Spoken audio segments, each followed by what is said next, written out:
We're delighted tonight to introduce our presenter for the evening, Kevin Zezima, attorney at law. Kevin Zezima was born and raised in Norwalk, Connecticut, where he currently resides. He's a graduate of the University of Chicago Law School. He has practiced as an attorney with law firms in Chicago, New York, and Connecticut. Throughout his career, Kevin has worked with other top legal minds, including leading experts on election law. He's actively involved with monitoring the status of the Supreme Court and the federal judiciary, with particular attention on how the legal issues addressed in those bodies interact with current events. Something else I want to talk about are the Senate races. I know the presidential election got all the news, but the Senate races are incredibly important. It's currently 48-48, at least when I wrote this. The two elections in Georgia were not called, and they're the most interesting.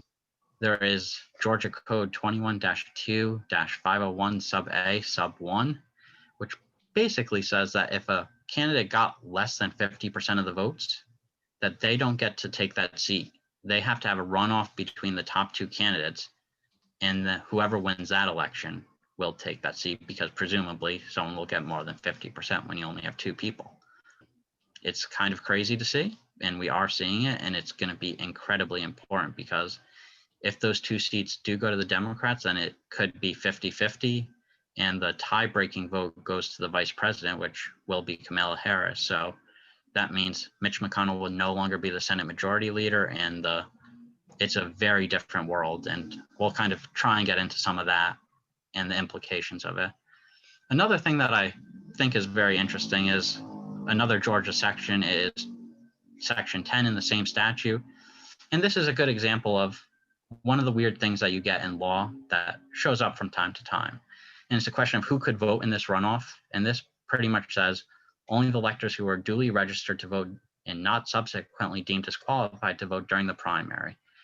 What it really means is that the law is you could only vote in the runoff if you're allowed to vote in the primary or the general election, which sounds like it makes some sense. But the reality is, even though that's the law in the books, that is not what the law is in Georgia. And the reason is because there is a federal law, the Help America Vote Act, and it preempted Georgia state law. So even though the Georgia law is valid, if you think about it, it's kind of like having a situation where if you have a federal law in conflict with the state law, how do you kind of deal with the implications that you can't follow both? And there's a preemption doctrine, which means that if there is a conflict in the law and you can't resolve it, that the federal law will predominate and trump the state law. And that's what happens here. So even though the Georgia law says that you can't register to vote in Georgia, you could still register to vote in Georgia and vote in this special election. So one thing I'll say about Georgia is that they did a great job with voter registration. I hope that they are continuing to work on it, because it really can make a huge difference in what we see in the next 2 to 4 years, depending on what happens in the midterm election. So just a little thing, if you know anyone in Georgia or around Georgia and they want to vote, you still can. Now, one thing I did want to talk about is what it really does mean to have control of the Senate. It's kind of hard to grasp how important this really is. Mitch McConnell already has come out and announced that he's viewing the election as a mandate for a divided government, and he wants Biden to appoint centrists. Sounds like Mitch McConnell to me, but thinking about what that really means and what he will do is, I don't know if, I'll leave it up to you guys, but I'm not sure if I could see a world where Mitch McConnell would floor any significant legislation that would allow Biden to make any good progress in the world. He has the ability to stop most legislation from being heard, from coming. I don't know if you'll see a COVID relief bill. I don't think that McConnell would want to give Biden the credit for passing that. So there's really significant concerns. I also think that executive agencies have been gutted during the Trump administration, a lot of nepotism, a lot of appointing people who are just incompetent. And a lot of the people who were good at their jobs, unfortunately, have left. The Department of Justice stands out. Like, if you follow the Michael Flynn and the Roger Stone cases, you had lifelong prosecutors who worked for the Department of Justice resigned because they did not feel comfortable signing on to what the president was asking them to do. And those are really the people we need at the Department of Justice. And it's sad that we lost them. So I'm hoping that some of them can be reinstated, and Biden should be able to do that. You'll also have people who care about the environment leading the EPA, OSHA, people, which is going to be really important given everything with COVID and business restrictions.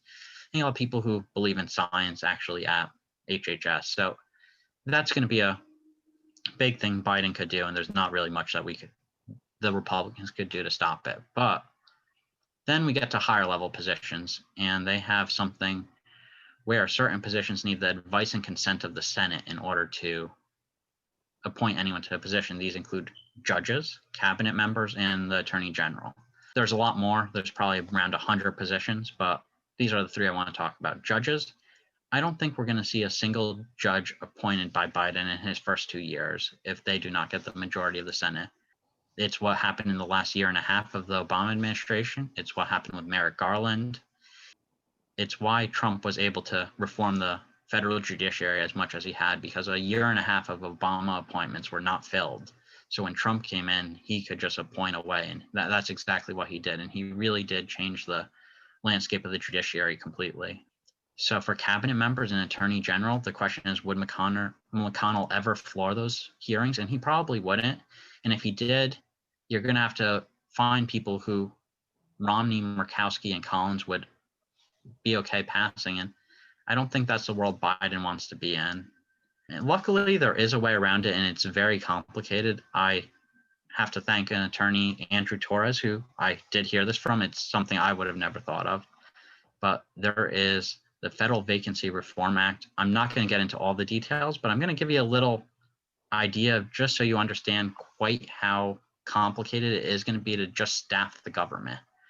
If they won't hold hearings on these individuals that they're appointing, what you can do is, if there's a vacancy at an important agency, so say you want to fill the Secretary of State and McConnell would not have a hearing on that, you could appoint someone to one of the lower positions that don't need advice and consent. And if they're a certain grade, I think it's a 15 or higher, then after 90 days sitting in that position, they could work as the acting Secretary of State. They wouldn't be the official one, but they would be acting. So what you do is you appoint someone to that position, let them stay there for 90 days, then you move them over to acting, or you find someone who's at the significant grade that you like that's been there for at least 90 days and move them to acting. It's a really weird workaround. As far as I can tell, it does work. Trump tried it a few times, but he never waited the 90 days. A lot of times we were saved by his incompetence. Like if he did wait the 90 days, it's no attorney general for after Jeff Sessions for, I can't even tell you how long. A little bit more about the control of the Senate. There's a lot we have to undo that Trump did. It's going to be difficult. The main thing, well, he issued a lot of executive orders, which are good because executive orders we could just undo without involving Congress at all. It's revoking the funding for Planned Parenthood. We could kind of get rid of that. The Muslim ban, I think most people don't want someone just excluded from this country because of their religion. And then like funding to build the wall. There's probably way too many that I couldn't even go over, and I didn't want to track them down. But I really do hope that Biden has someone right now kind of going through all the executive orders Trump issued and seeing which ones really need to be undone. And hopefully his legal team could review them. And as they kind of take office, they could get started on those as fast as possible. The other thing I want to say is executive agencies. I was talking about how we could staff them and how that's going to be a good thing we could do. But a lot of rules and laws actually get passed from Congress delegating to the executive agencies, kind of like OSHA or the EPA, you could think of, and they'll pass regulations. We can undo those. It takes a lot longer because they do have to follow what's called the Administrative Procedure Act. And basically the process is you have to propose a regulation or an interpretation, then you have to put it out for notice and comment for the public to respond to it. And then a lot of times you also have to have hearings. The intricacies of the APA require different things at different times, but it's a process, but it's something that we can do. And the two things that jumped out to me as like big issues are all the cages that you see at the border, that's all done through regulation. So we would have to have a notice and comment on that, and kind of we could change those. And there is a military ban on trans people that also can be undone the same way. It's a lot longer process. If you could just pass a law, it would be much smoother. But if that's the world we're in, it's something we could deal with, but it's going to take a little bit longer. There's been a lot of talk about expanding the judiciary. Supreme Court justices are not limited, are not 9 because it says so in the Constitution. They're 9 because it says so in the Judiciary Act of 1869. So if you talk about court packing or court expansion and whether or not Democrats want to go down that road, you do need a control of the Senate. It's not something that you're going to pass if you don't have control of the Senate. And the fact that Republicans only had a 20% chance of holding on to the Senate, and it looks like they might, is really concerning. One thing to note is that the maps do look good for 2022 because a lot of Republicans that won in blue states are up for elections, but there's some real concerns, especially considering we just did the census and this is a redistricting year.